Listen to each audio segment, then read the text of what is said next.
Hello everybody and welcome back. Thank you very much for joining me.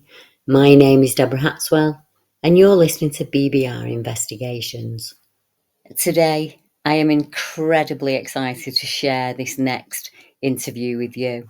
It's a chat that I had with Jay. Jay lives on the Isle of Wight, and when he was in his teens, he and his friends saw what we would describe as 3 dogmen on the Isle of Wight.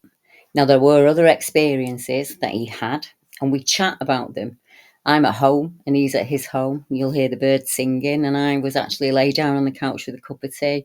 I really enjoyed chatting with Jay. He has a unique way of describing what happened, and I really do believe that people need to hear than just my voice. There is also a website link below where you can read Jay's story in full, and I've added in his YouTube channel where he shares his thoughts and feelings as he goes forward, almost in a kind of journal. As I say, I really enjoyed chatting with Jay, and I think that Daisy would as well. We will be literally finishing each other's sentences. So now what you will hear is that conversation, and I hope you enjoy it as much as I have. It was a Sunday morning. I think it was a Sunday morning. It was very early. I think it was about 2, 3 in the morning. And I was struggling for sleep, and I was just doing a trawl of YouTube, looking for something just to sort of catch my mind, so I could sort of drift and just go back blissfully into the night, shall we say. And I stumbled. I literally, and I mean literally, stumbled upon your channel. And it just sort of appeared. So I, okay, well, I've got an interest in it. I'll just press play. And it was only on listening to Daisy's account of when she came, when she was going around the corner in that forest, and she was greeted by what she saw, and then it stood up and then ran, and then I think she described it as almost like being erased, rubbed out. Yeah, exactly that. That my brain started to tick, and I started to piece together an event which occurred to me back in 87, 88. So we're going back some time. So I was living on the Isle of Wight in a place called Yarmouth. And the times were different, as people our age can attest to. And as soon as it became light, you were out. I'd come back for lunch, and then I was out again. And then when the sun came down, I was either dead or I made it back home. And that's how life really was. It was, wasn't it? Yeah. And I went to the rec, our local park, and this particular park is like a split level. So you've got a football pitch, and then raised above that is a fenced off place where all the kids' toys are, swings, etc. And there was a group of us, and we just sat there playing around, just talking, etc. And one of the girls shouted out and pointed, and from the vantage point of the wreck, you could actually look across, and you could see a set of fields and 2 forest areas which were separated by the fields. And in the field, this is about 500 meters away, so it's a significant distance, but it's not so far as that you couldn't see stuff that's going on, I suppose. It was like this black, elongated creature in the field. Wasn't moving particularly quickly. It was just seemed quite stationary. Right. And then it looked to me like it was what I would call a large cat, and I wasn't the only one that thought that. We thought, God, that's a bloody panther or something, whatever it was. And then it just burst into life, and I recall it having a huge tail. To me, like a huge tail, and it really shifted from one edge of the forest all the way across the field to the other edge, and it became a real talking point. And you go back home and you mention to your parents and stuff like that. So nothing really much happened. But as a group, we had that bravado of saying, let's go up and have a look. Let's go and check it. And I suppose after a week's courage, we decided to go up there. So we trundled up along the old railway line and into Mill Copse. And Mill Copse has a path which divides it into two. Yeah. And you've got the eastern and western halves. And we checked out the eastern side, but you're young and you don't really know what you're looking for. Yeah, exactly. And you literally could park a truck and you'd miss it, even if you were looking for a truck and it was in front of you. We couldn't find hide nor hair, although if there'd been any sign of it at that stage, as I said, I'd have probably missed it. Then that sort of drew our attention from the wreck and the other local hangouts to the forest. Yeah. And that became our sort of stomping ground for, I suppose, every time we had a break, a weekend or a holiday. And we spent so much time up there that I knew that wood backwards. I mean, I knew it backwards. I knew every path, nuance. Yeah. You get a feel for an area. You recognise, because when you first go into a forest, you get the cracks of wood and it makes you sort of, oh, what was that? But you learn to understand and get a feel for it. And I think it was about a year after we had our first sort of troll into there that I was with a friend of mine, and it's a lovely day.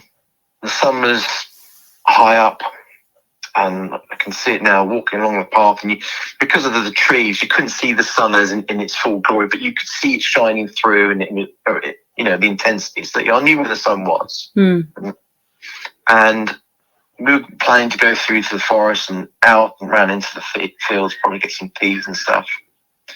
And I said to Elaine, I'm just going to have a wander around. I just fancied a wander around. And we'd occasionally do this from time to time. One of us would just peel off and say, oh, I'll meet you there in about 10 minutes or 20 minutes, whatever. Yeah.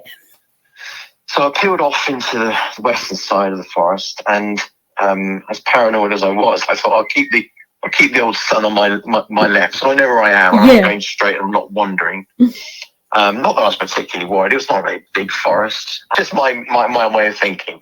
Yeah, just common sense. It's what you do, isn't it? Yeah. Yeah. And I remember closing my eyes, and I would do this again quite often. And even to this day I do in forest. I close my eyes, I just draw in the air, and I just feel. So almost as dramatic as it sounds, almost like you become part of it, and you almost immerse yourself into it. Yeah.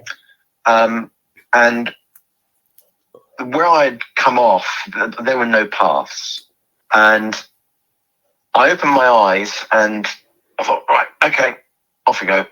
Gotta meet up. And I saw just in front of me and to my left a path which was really odd and quite disconcerting, because then I thought, well, I haven't seen that before, and where am I? This doesn't make sense. I've never seen that before. And it was an odd looking path. So I went, and literally it was only like a couple of meters, I suppose, in front of me. So I walked actually onto the path, and it was as straight as you can imagine. It was dead straight, but it was only about shoulder width apart. So it wasn't a big path, and it was raised like a mound. From edge to the center. The center was raised. Yeah. And the trees that were lying there, I know you get trees which are sown in forests, and they can be quite ordered. That wasn't that way then. But these trees were they were evenly spaced, and there was very little gap between them. And I began walking down this path, but that's what I noticed. What was really strange was that the sun was directly in front of me. And I immediately thought to myself, that's not right. The sun was there, and I hadn't turned around. But you discard these things. Oh, I must have just been turned around. So I was carrying on down this path, and I could see the edge of the forest coming up, and I got the strangest feeling. Right.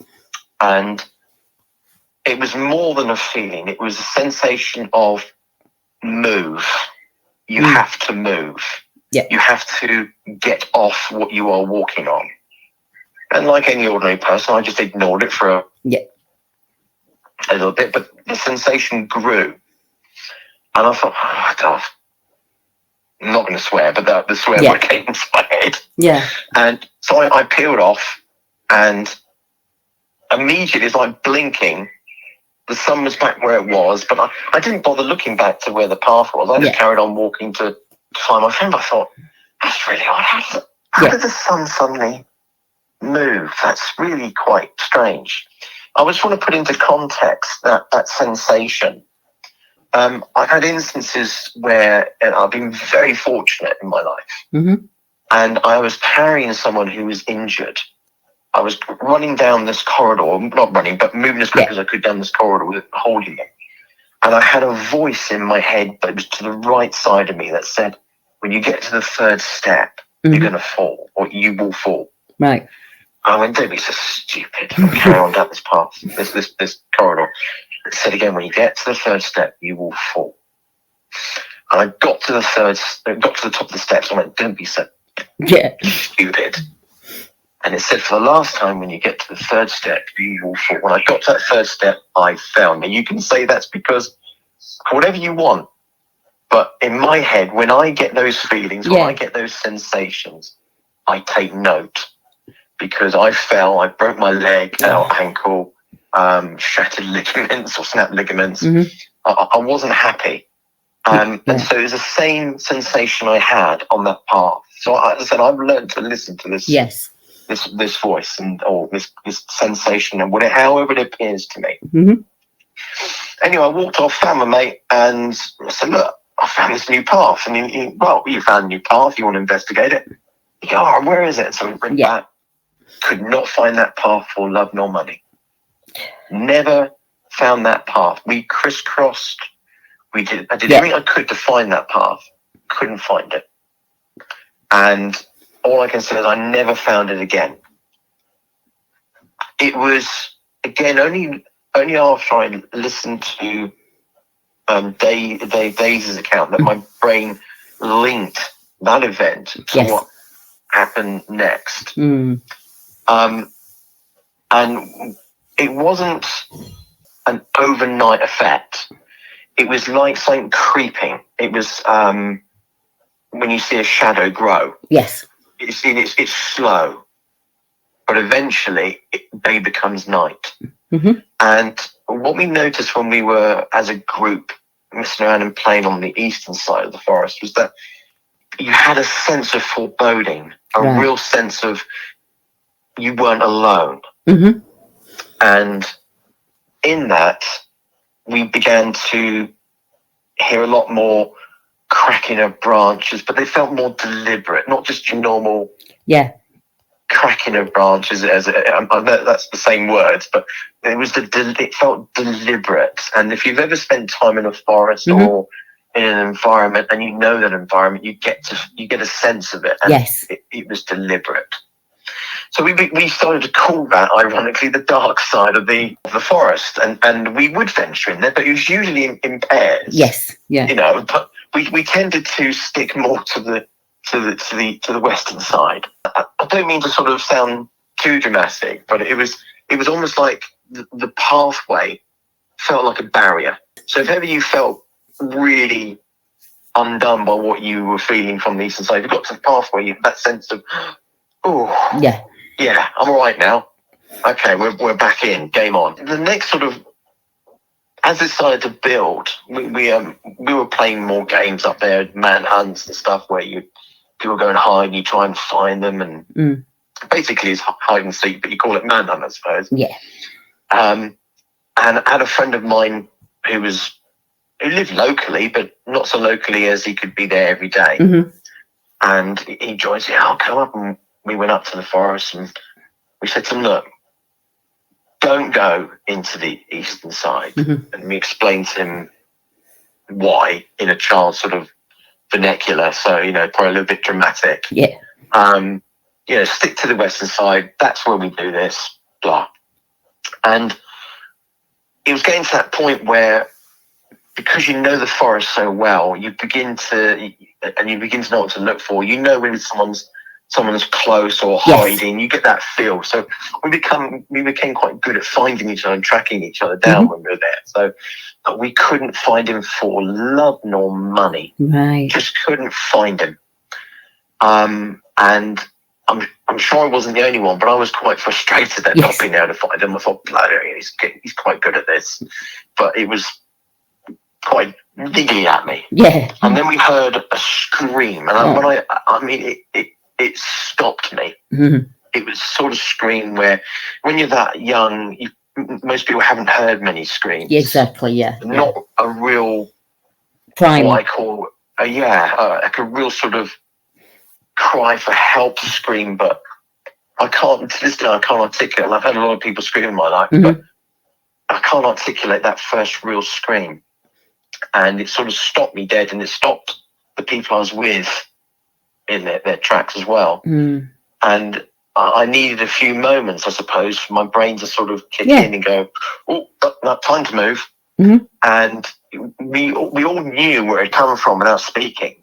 We knew that it wasn't on this side. Mm-hmm. And we just ran, and some of us went at one path, another. And I remember getting to the main path, and I could see my other friends and said, I'm going this way. And they went in the other side. And it was really then I started thinking, well, just before that, I was thinking, oh, shit. Well, the cat, that big cat we saw. Right, yeah.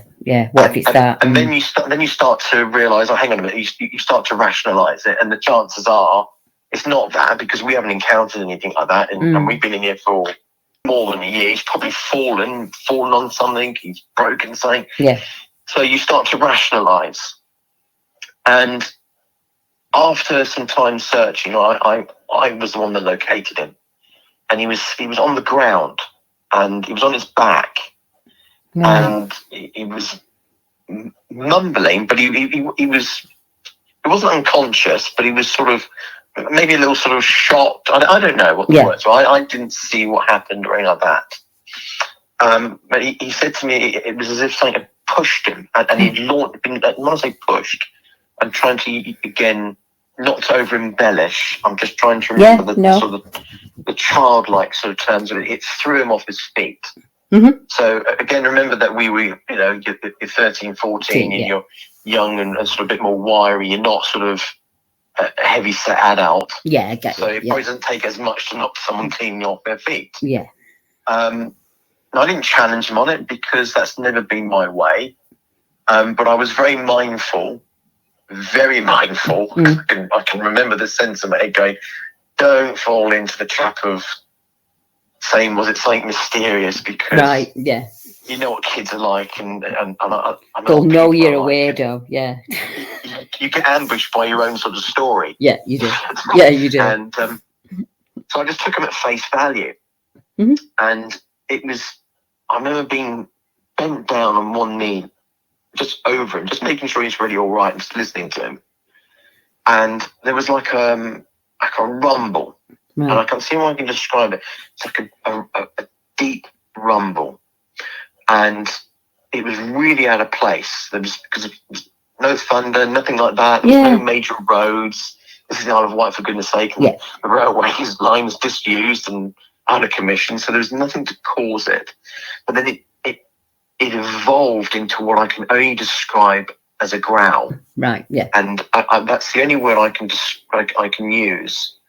And it was then I began thinking maybe there was a cat. Yeah. And I was quite scared is probably understating it. I'm trying to find words that make it more descriptive. Yeah. I can't. It's impossible to do, isn't it? It really is. I could sort of guess where the growl was from, but it was almost like it was projected. Mm-hmm. And it was then I heard a crashing noise, and I remember my head would go up, and you know when you get drawn straight to a noise. Yes. Yeah. And the only way I can describe this is like if you had some curtains up and you put both hands on one side, one the other, and you draw them apart. Yeah. That's what was happening to the trees in front of me. Right. It was like they were being pulled back and bent either side almost like to make room for something. And it was a sequence of like a set of trees pulled apart, then another set, and it was coming straight towards it, but I could see nothing. Right. There was nothing there that I could identify. There was no haze. There was no discoloration. There was just, it was like looking at air but looking at these trees move and bend. And then I suppose 6 to 8 meters from me, the trees sort of were moving back. And then it was like a rush of wind past me. Right. Again, never saw anything, never smelt anything, but it was enough for me to feel. We're not talking about someone blowing on your face or a gentle breeze. It was like a solid object that moved past, like a car. Yes. Yeah, like a car. That's how I can describe it. I remember thinking, I didn't know what to think. It was just I couldn't see anything, couldn't say. And I remember just getting him up and saying, no, we better go, without sort of being over dramatic. He didn't see what I'd seen. I discussed it with him. He didn't see it. He was facing the other way. And I can only assume he didn't hear what I heard, because either he was a bit sort of out of it, not focused on it, or at that age I was thinking, maybe I imagined it. Yes. That's you can't rule out any possibility. No, You've got to be open to the fact that my brain had fired that into existence. But I did struggle with the fact that I'd seen these trees move. Yes. Yeah. And after that event, he would never come back. He would visit me, and we'd spend time together. He would never go into that forest ever again. Yeah, which I fully understand. So there was that to me then lent some credence to his observation that he'd been knocked off his feet. Something had done something to him, enough for him to be gone, I don't want to be involved there. Yeah, I'm not going back there. Yeah, and it was really after that time that we started to notice this, what I can only describe as a darkness. That's how it feels like. It feels very visceral, almost like a tar. Like you're walking through it, it's just like it swamps your senses.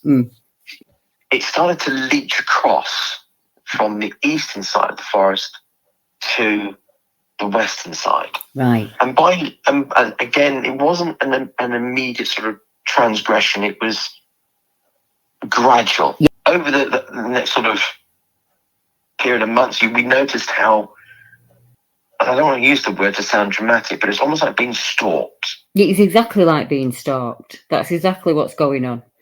Yeah, that's the only way I can describe it. It's like being stalked. And it didn't matter whether you were on your own or whether you were in that group. It was always the same group of people. But we would hear these very, very loud and deliberate, not only crunching of branches and moving of branches, but as if something was moving very deliberately in the forest, but you could not see a thing. Right. And it got to the point where it wasn't just one thing. There were distinct noises that were moving around you in different locations. So there was more than whatever it was. There was more than one. But being young and full of bravado again, when nothing happens, you start to build confidence. Yes. And we transitioned from being scared and being very mindful to, let's go and see if we can find what's hunting us or stalking us. It's clearly a game. But it's, again, whatever move we made, they were like ahead of us. Yes. It was like it could predict perfectly in synchronization of what we were going to do ahead of time. And again, didn't hear there was no other growling, no other rumbling noises. There was nothing like that at all. But there was this continued stalking. And it was, as soon as you moved into the forest, it would start. Right, yeah. When you're on the main path, didn't hear a thing. But as soon as you transgressed into the main body of the forest, it would begin and set itself up. Yeah. And then it came to a head when there was 3 of us, and we were again doing this cat and mouse thing with them. And I remember looking off to, I believe it was to my left, and my friend was in front of me, and he'd obviously reached back with his hand, because you know when you reach back for something and you're fumbling. Yeah, and you can't find it, yeah. You can't find it. His hand was fumbling on my arm, as if to say, look. No. Yeah. And there was like this darkened shape where he was looking. He never took his eyes off it. Mm-hmm.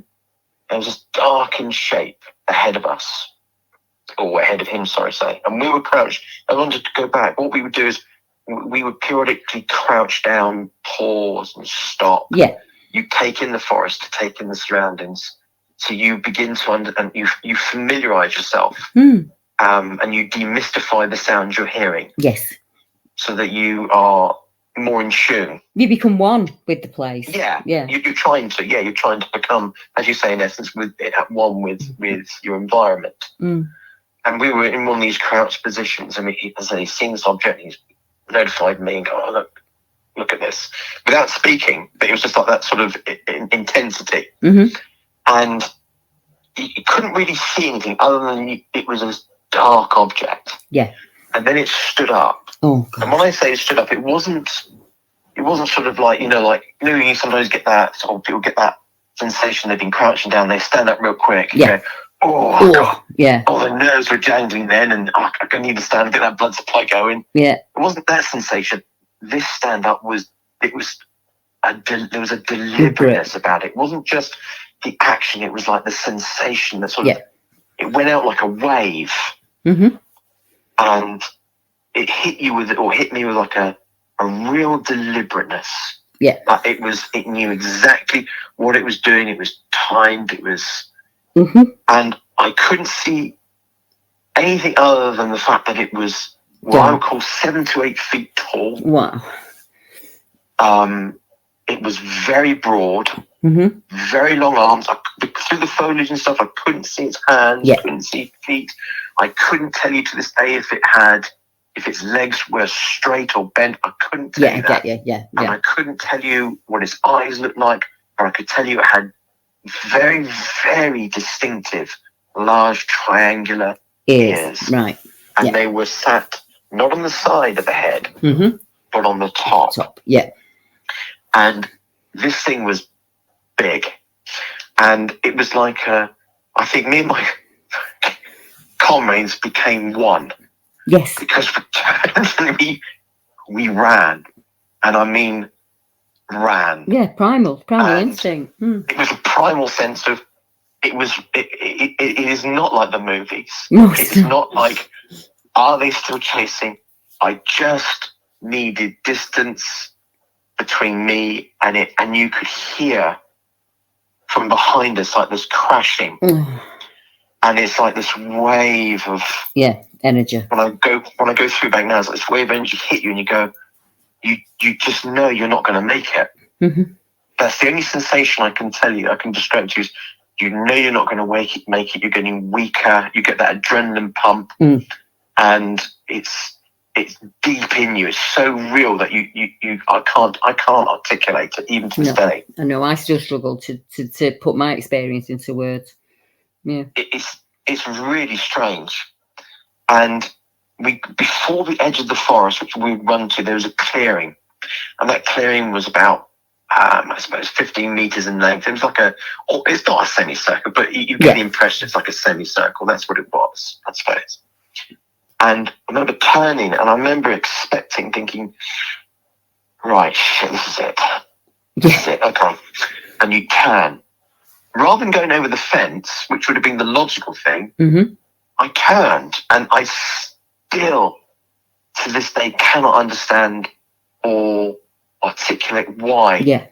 All three of us did it. All three of us. And you couldn't see a thing. Right. Then it suddenly you became very much aware as if something was pacing back and forth. Right. Directly from where we had seen what we had seen. And it was going back and forth. And then there was a sound off to the right. And there was another very distinctive, very individualistic sound. Right. Pacing, walking back. And then lo and behold, there was a third one far to our right. And again, there was a sound of what I can only describe as pacing. It may not have been pacing, but that's how I remember it. And then there was a movement from the one that had been in front of us, and it sort of moved off, and it was as if it joined up with the others, the other two, and it moved off a bit. And we just didn't move because it was like, you just need to make sure these things are going away. And then it was, we saw them, 3 of them. Right. And they weren't the same height. The one I've always articulated as the one which I saw was the big one, although I never saw the other 2 beforehand, so I could be completely wrong on that assertion. No, but that's the impression, isn't it? Yeah. That's the impression. So the impression I got was that the larger one was on the left, and there was a one which was at sort of shoulder height, and that was in the middle. And then there was another one which was slightly taller. Right. I couldn't tell you about fur. I couldn't tell you about teeth or anything like that. I couldn't tell because I never saw that. Yes, exactly. Yeah. I didn't see that. I don't want to. What I saw is what I saw, and anything else is conjecture and what the mind makes up. I know what I saw on that day. Now, once they then moved off, and it was like just melted away. But again, you're in a forest, so I use the term melted as in they might just have just gone behind foliage and I couldn't see them anymore. But they meld in, don't they? They meld in with the trees. It's the only way I can describe it. It's like it went almost like a. And I'm using the sound to describe. Yeah, that's what it's like. That's exactly what it's like. It was the same for me. It was almost like he got sucked back into the greenery. It was like. Yeah, it's really strange. And language, I find, is very, very limiting. Yes. And the way I describe language as being limiting is I love my mum, but I also love ice cream. Yeah, it's a set, So, you know, our language and our ability to describe the way we feel is so limiting. So I apologise. No, if any of this hasn't come across. I said to my husband years ago, they need to invent a device that they can stick on top of my head like a helmet, and other people can feel what I felt at that moment in time. Yeah. Because terror and fear, it doesn't cover it. The closest I've ever got to is primal. Yeah. Because my body was acting without real thought. The thoughts were coming after the actions, you know. My body needed to get me away from that situation. And he didn't even do anything, Jay. So it wasn't even that he reached out or he didn't. He just looked at me. And that was enough. Yeah, that was enough. That was enough. Yeah, that was enough. Yeah. So I understand completely. Yeah. I've always said to my children, but I said, if I had to describe what the secret of life is, from my perspective, it's you can go through life and you can be what you define as rich or poor. Yeah. But at the end of your days, I said to my son, I remember, you will not remember the way I look. You won't remember the nuances of my face, but you will remember the way I made you feel. Yes, exactly that. Yeah. And I think we are feeling beings. We are feeling beings, yes. And that's what we're here to have, is experiences. And that's why I think describing things like this, and I understand, when I listen to it, I listen to myself, I know how ludicrous it sounds. But my hope is that this was a visceral experience I had. It was a feeling experience, which has stayed with me to this day. And I briefly discussed some aspects with you that I've had in previous roles in my life. Yes. But I'm telling you now that forest is one that I don't wish to ever visit again. But yeah, after we saw them melt away, we went over that fence, and it was yeah. It never goes, does it? It never. Was a sense of it I never. can't describe the sense of relief. Yeah. I was out with my son, and I don't live on the Isle of Wight. I've moved from there. Yeah. But, we still live in an area which is, some say, surrounded by forestry. Yes. And it was very late at night, and had been articulating this tale to him. Yeah. Interestingly. And we got out the car and we're walking up the driveway. And it was like there was a howl. Yes. And my son turned. So it wasn't just me imagining it. Mm-hmm. My son turned and I turned. And I just felt that sort of, I shouldn't be thinking about this too much. Yeah. Yeah. Strange and as stupid as you could very easily say that was a dog. It didn't sound like a dog. I've heard a lot of dogs howl. Yes, exactly. Yeah. That didn't sound like a dog to me. But that, it was that sense of, I shouldn't be talking about this. Because, and he will connect. Yeah. When I heard Daisy's tale, it suddenly occurred to me, it drew, I'm all right just to pull the pieces together. Yeah, of course. Yeah. Yeah. I started to draw some of the pieces together. Mm-hmm. So blessings to you, Daisy, in your account. Yeah. I'm both grateful and sorry that you had the experience. Yes. Yeah, but it's very validating, isn't it, when you hear it come from somebody else? Yeah, and it's such her story and her tale is so engaging and so. I started to think about the connection that she was talking about. And what's interesting is I sometimes get up, and I seem to get up every single night at the same time, around 3:30. That was 6 time. So in that 3:30 band every night. Right. And it's almost like since I've made contact with you, there's been a sense, nothing physical, just a sense that I'm watching my back. And again, I put that into the context of what I've said to you. I've done. Yeah. And that rings true to what she was saying about the connection. Yeah. Between these, whatever they are. Now, I then went on and made another leap in my thinking, and again, it may be left field, but I have since come to the conclusion, the idea, and again, it might be a moving feast. That pathway was not a pathway, as I would know a pathway. It's almost, I would describe it like a pathway from another point in time. Yes. Or if not another point in time, to another realm. Yeah. World, however you want to call it. And that voice or that sensation which said, get off that path. Yes. I have wondered if I never got off that path, would I be here today? Exactly that. And again, I'm not trying to be dramatic. No, not at all. No. I have to acknowledge that I could be crazy. No, you're not crazy. I also have to acknowledge that that's a very real feeling inside of me, that sense of, and that warning which I've got has, when I say to you, it has saved my life. Yes, yeah. On more than one occasion. And I've been very blessed by it. And for it to ring, it was so loud for me to get off that path. And then my thinking jumped again and said, well, all these events occurred after I had that experience. Yes. And I wondered if, and again, I'm not trying to marginalize anybody else's experience. And I have, I'm sure, like many other people, looked on good old YouTube. Yeah. And I've seen the accounts made in America. Yeah, I get what you're saying. Yeah, it's not like that. Experiences are quite unpleasant and they're very damaging physically to people. I'm not trying to marginalize or lessen that, but I'm of a mind to think, well, maybe the creatures that I saw weren't there to do me harm.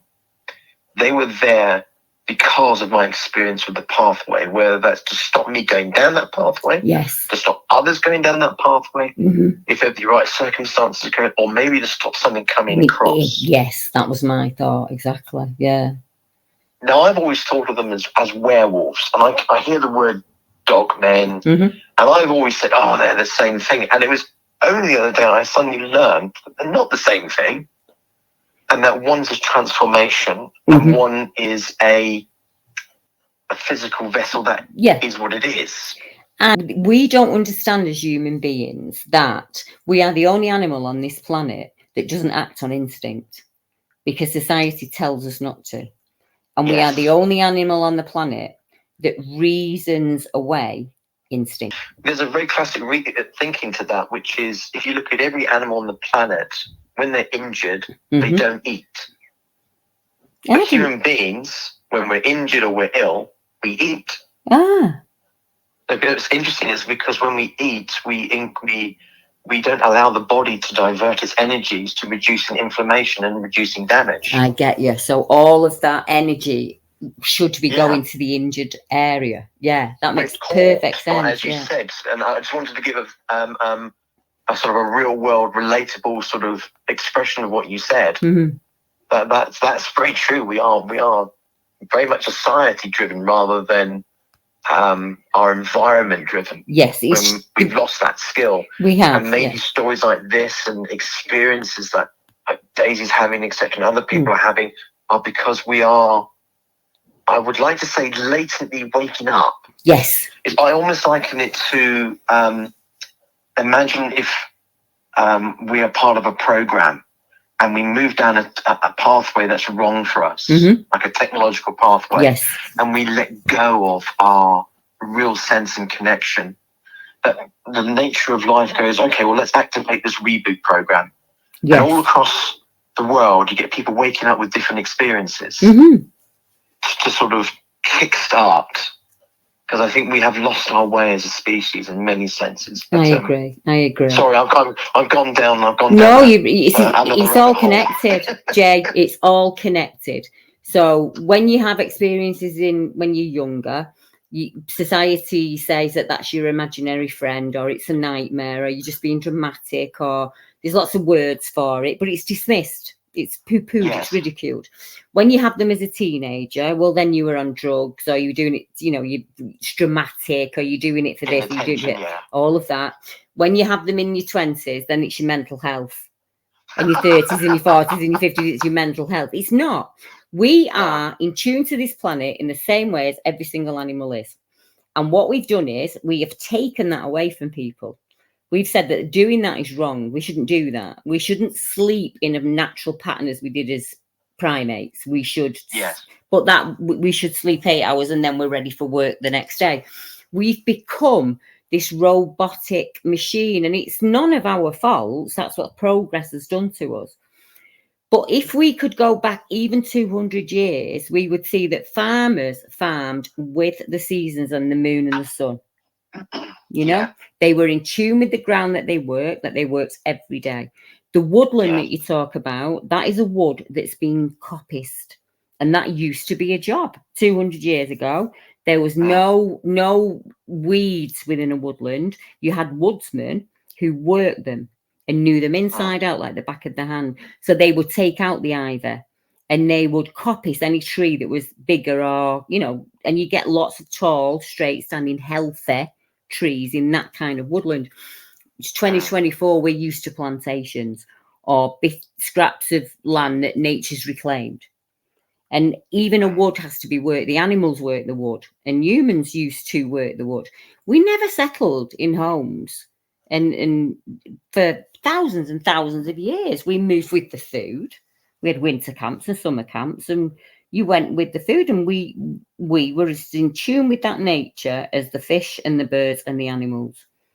And so I believe that in certain times in our lives that we tune into that. And another world opens up in front of us, Right. I agree with them. So I love the technology we've got. Yes. I love the convenience of it, but I am mindful, exceptionally mindful, that there is, and it's probably because I've got older, that I've had time to mentally pause and reflect. Yes. That I'm mindful that we have lost our way, and the first step in that is to admit we've lost our way. And stories like this and tales like this, some will be fanciful, some will be, I would say the majority will be the real thing. And we have to, as a species, as a society, I think we have to reopen ourselves, and we have to risk And it is a risk. It is a risk. Take risk. these risks of not only voicing it, but then putting your hand up and saying, I agree. Yeah. Or let's talk more. And we've become very risk averse because we've become very clued in to what other people think. We almost give our power away. You do. We do. As human beings, we do. Other people's opinions. I told my daughters many, many years ago, don't ever let anybody hold your happiness in their hand. You're responsible for your feeling. Not somebody else can't give you that. Wise words, very wise. Yeah, I agree with that. Don't ever give anybody that power. I think we're blinkered as well. I think society makes us blinkered. There's a lot that goes on in our peripheral minds that we push away. You know, those gut instincts, those feelings that we get, or sometimes we catch something out of the corner of our eye in a peripheral, and we even just, we push that away. And I think as we grow up, we forget about some events. So people can say that's as strange as they want, but you do. Human beings are very good at compartmentalizing things. Knowing the job that you do, I know that you can do that as well. You can you can break it down into several problems. You triage it, and you do what you need to do. Yeah, you just get on with it. Yeah. Yeah. So that will have been with you from being a child, because we don't change. We might change our bodies and our energy changes, but our actual physical being is the same thing. So as a child, you probably did the same thing. And I could tell you about Ian. Ian lived in Wanstead as a kid. He was about 18. They'd been in that woodland their entire lives. They'd fished there, same thing, same as you. And him and his mates, they were at the pub one night. He said, we're all like, keep fit. We were only drinking orange. And we were just like, well, let's go to the park. We'll go and do a bit of night fishing, as they normally would. They go into the park. There's a crowd of them.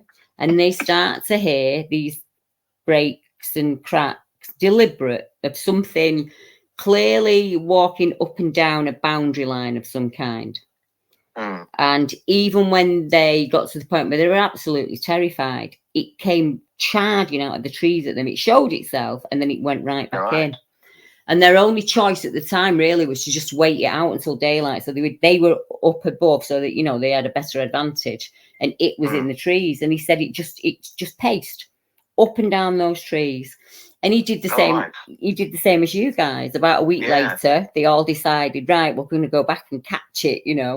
He said the minute we put our foot in there, we all legged it in the opposite direction. And that's what it took me 35 years to go back to Beulah. Once you've had that feeling, even if I took you back to that woodland on the Isle of Wight now, you'd have a mixed feeling, because you'd have great memories from being a child there. But that would be in your mind uppermost. Yeah, those memories haven't left me. So it's I've had some. Do you want me to go through some other experiences I've had, or is that you honestly, they'll be sat at home on the edge of the seat going, "Don't end the interview, please don't end the interview." I'm saying I'll just run through some other little experiences I've had in life, not in that particular location, but I'll try and go through them. As I said, I've been very, very fortunate. Yeah. Very fortunate to have these. That's how I count myself. I'll recant one from when I was in Portsmouth. Yeah. And I was in this house with my fiance, and we came into the house, and it was just me and her in this entire house. And I opened the door and sat at the top of the stairs, because if you imagine the door's open and the stairs are right in front of the door. It's a terrace property. Yes. And sat at the top of those stairs was a large black Alsatian, what I can say is an Alsatian type dog. Right. Didn't do anything, it just sat there. Right. It sent me like this cold chill through me. I thought, right, okay. And I thought, I'm not going to be afraid of this. So I just walked up the stairs, and it just, as I got halfway to it, just gone. Right. And we'd have this sense, and you'd sometimes hear like the patter of a dog come up the stairs. You imagine you're in bed like at 1 o'clock in the morning, you hear a patter of a dog. You think, oh God, and you get that sort of like, oh shit. Yeah. then you try and grab yourself, and you got to do the man thing. You got to open the bedroom door and walk out. I'm not afraid. I'm really. Yeah, I'm really. I'm not yeah. And in exactly the same property, we could hear this baby, and it was incessant. Right. To the point, this is true, and I regretted doing it. I shouted out, for the love of God, pick that baby up. Yeah. You know, what did I know? I didn't have children at that stage. But you're right. You're right. If a baby's crying for that long, then human instinct says, see to that child. One day, it was day in. It was in the night. Oh. Anyway, we came to leave, and we put some stuff together for like food and stuff, bits and pieces, and we actually went and bought a couple of toys for the baby for next door. Right. And we knocked on the door and said, oh, we're just off and we're leaving. It's time for us to move on. But we've got we've got food which we can't pack up. And yes, do you want the baby? Right. And baby. And there's no baby here. And what it was an older gentleman. Right. And his son in his late 20s. And there was no baby there. Right. And they looked as shocked as we. Yeah. Bit orcs. And another experience I had was, again, this was with a dog and a man. Right. And so when I was younger, probably about 16, so I'm living obviously with my parents, and the door was open, and the only way I can describe this is, you imagine a ghost of a Great Dane. Right. And it came bounding through, and then it would jump and it would just disappear at my bed, and just disappear. And he was the dog, or seemed to be the dog of this. There's a ghostly apparition of this man in this coat who would just stand on the hallway. Right. So that was an exciting time. And the only other time, I say the other time, there's been a lot, but one other story I'll articulate. I was driving in Kent, and I was turning off into one of the Kent's got, like, I suppose like most places, they've got these like very narrow roads. Yeah. I was just turning off. I remember looking down the road, and I couldn't see anything coming. There was nothing behind me and nothing turning out, so I signaled and I turned. And as I turned, I saw this car coming down the road. Right. And I thought, we're about to hit. Shit. And it was like, I was looking back over my left shoulder, and it was like my car went like translucent blue, like a translucent blue. Yeah. And that car, there was a gentleman that passed through the back of my car and out to the other side, and then my car returned to its normal state, and I had to pull over and have a sit down. Yes. That was an exceptionally strange experience, and no one will convince me otherwise that was someone stepping in to say, it's not quite your time, son. Yeah. Yeah. But when I speak to people like me and you, the memories I've had when me and you've been chatting, I thought about Ian, obviously fishing, but the amount of people I've spoken to who've seen something in a park as a child, like me and you, they always went there almost daily. They built dens there, they climbed the trees there. They became one with that area. All right, yes. And I think we tune into the essence. We can build on land all we want. We can do what we want with land, but the essence of that land is always there. So I'm going to go into my resources now, and I want to know what was on the land before that park.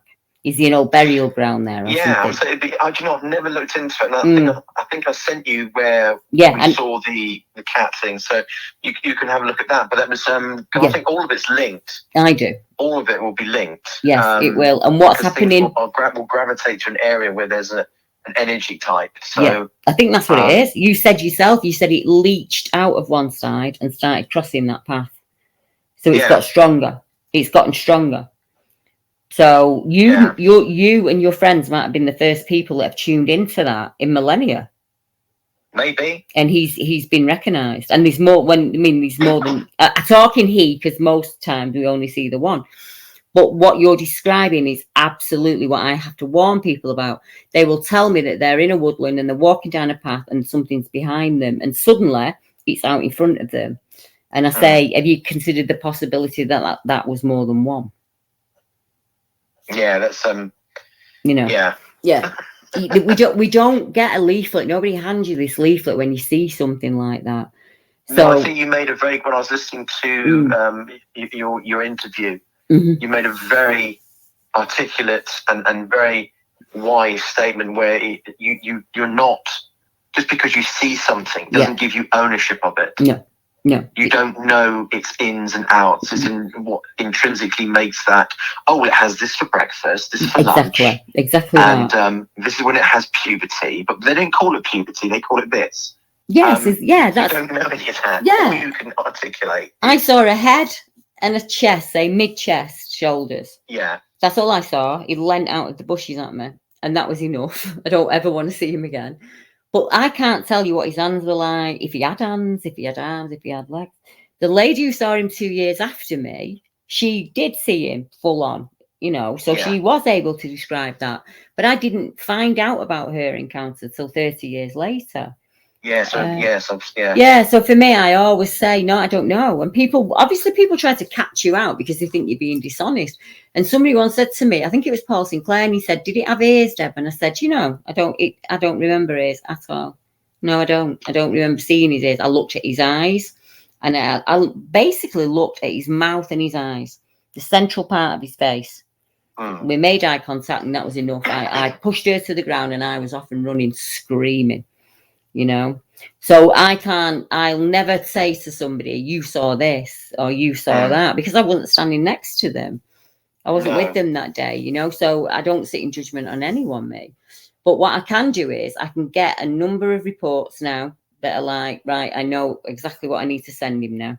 And you'll read them and you'll think, I can't tell you the amount of lads who've got, one chap had got a not a pistol, I'll get it in a minute, like a little two gun, as I said, a rabbit gun, a little rifle where you put a pellet in and shoot it.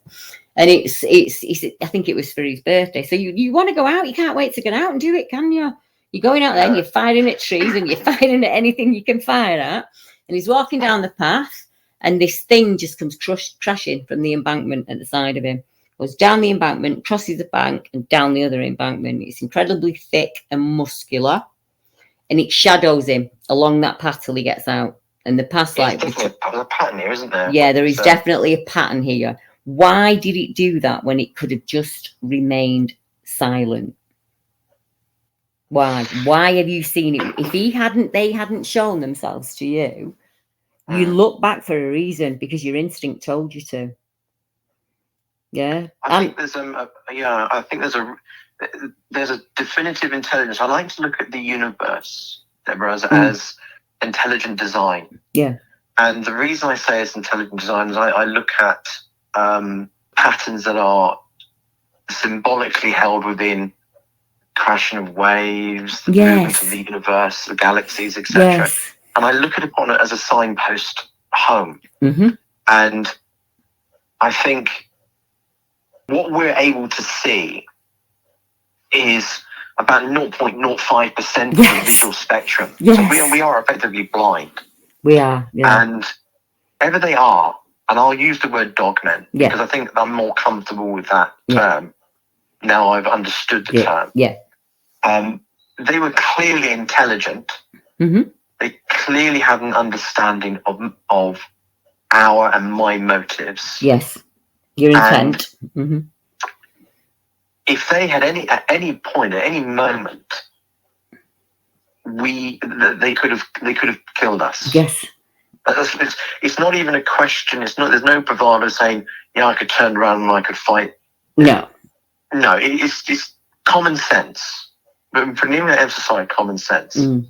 And that lends me to thinking that with more and more people becoming in tune with this, maybe there's a shift. There is a shift, yeah. A shift in, and I'm going to go left field here, almost like a holistic shift across the planet. Yes. And that shift is enabling us to see a slightly higher frequency range. Exactly that. Yes, exactly. And, and I think there's a lot designed against humanity's inner spirit on this planet. There is, to keep, and there's a lot that's ranged against us. And hearing stories like what Daisy's had, listening to all the experiences and seeing that, because the internet has freed information for people. Yes. Seeing the experiences, you've got to sift through the fantasies to what might be plausible, and you're trying to suspend disbelief to try and go, oh yes, that might be real. Yes, yeah, that's it. To progress ourselves, to allow us as a species to move forward, because it's easier for someone to shut you down, because if they shut you down, they don't have to accept. They can stay within a narrow bandwidth. Yeah, exactly that. Yeah. And in that narrow bandwidth, everything's predictable. And comfortable. Human beings like predictability. Yes, they do. They like comfort. Yeah, so as soon as you start to mention there might be something over here which is beyond explanation, but that does, because it's beyond explanation, it doesn't mean it's not real. It just means we haven't found a way to define, categorize, whatever you believe. We don't understand it. We don't understand it. You get marginalized. Yeah, you get ridiculed. You're incredibly erudite, and I know what you do for a living. So, if you saw a crime, they would take your word like that when you signed your statement. I saw this. This is what happened. This was the colour of the car. This is what happened. Not a doubt in my mind. I'd be like, this guy's erudite. He's not pulling me leg. So why would I not believe you in something? You don't sit down and do what you've done. Nobody's put the effort in. You've sat down and you've wrote out. You've sat there and you've wrote out. What you sent me was a small selection, because that tells me that that's you processing what's happened. That's how human beings process. So the fact that I've said for years, I want people to make YouTube channels and talk about their experiences. I'm going to add the link to your YouTube channel into the interview as we're speaking now. That's very kind of you. Thank you. Well, there will be people out there that will say, actually, that resonates with me. I genuinely appreciate that. Yeah, and that's it. And that's why we need to. And I will reiterate to you, as I said earlier, that I think you are exceptionally brave, and you can say that you're not, and that you've just almost like reached the end of your tether. Yeah, but you are brave, because as I tried to show forward, it is like a dam, and we have, as a society, we've put technology there, and then we put a block of how we farm, we put a block of our understanding of the universe, and eventually we built this dam up against the human spirit, which is the water. Exactly. And eventually cracks appear, and it takes people like you to become the point where the cracks can leach off, and it's people like me who are the cracks. I'm not brave for coming to you, because it's easy to speak to you, because you are someone who not only believes in these experiences, but you have documented them, and you are a hub for so many people. And that, to me, speaks volumes about your personality.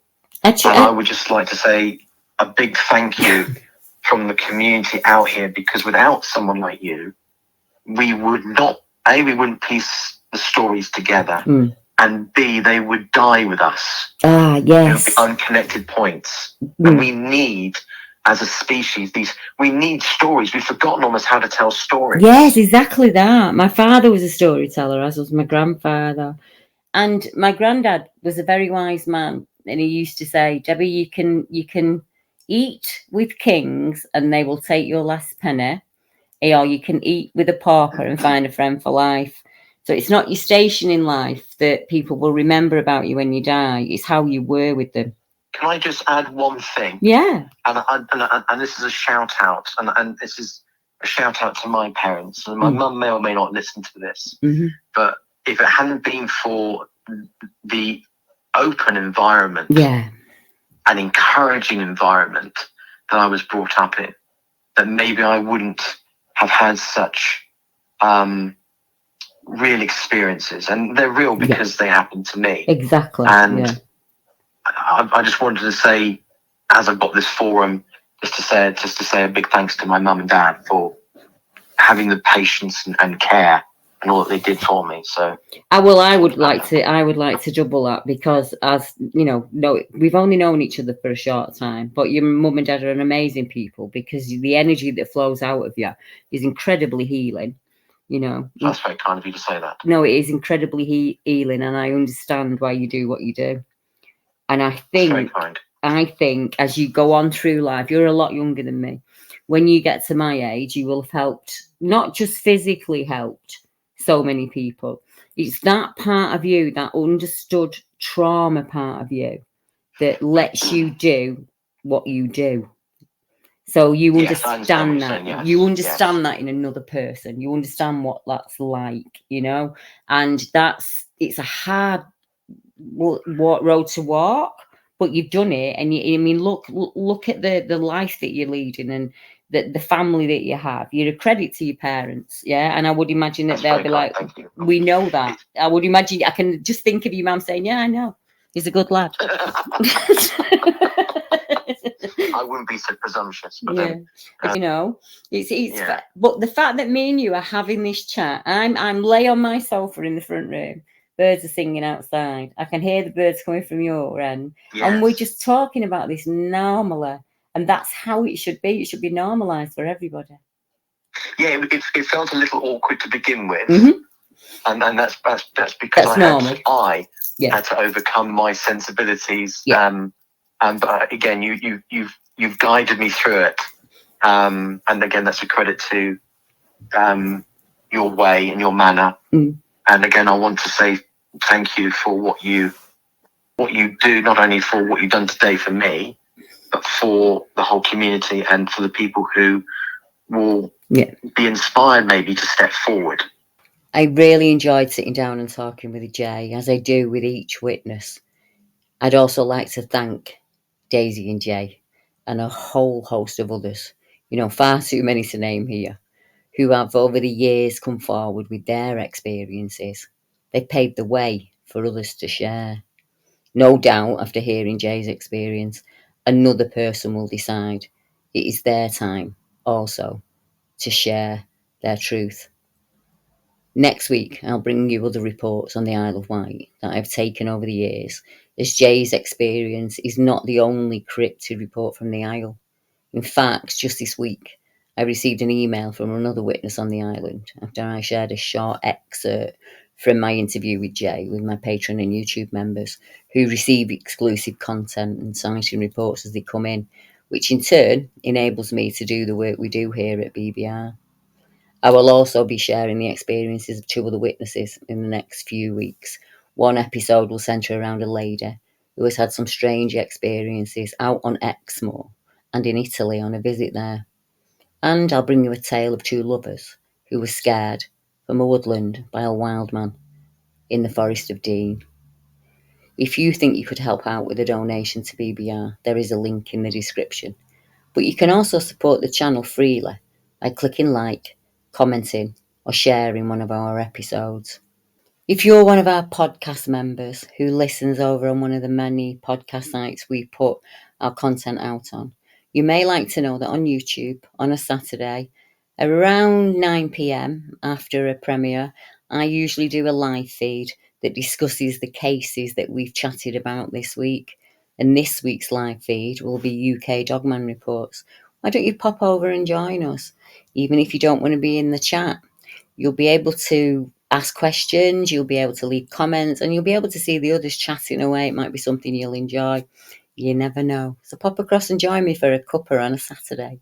And I will be back, regardless of where you're listening to this, at the same time, the same day, next week. Good night, everyone.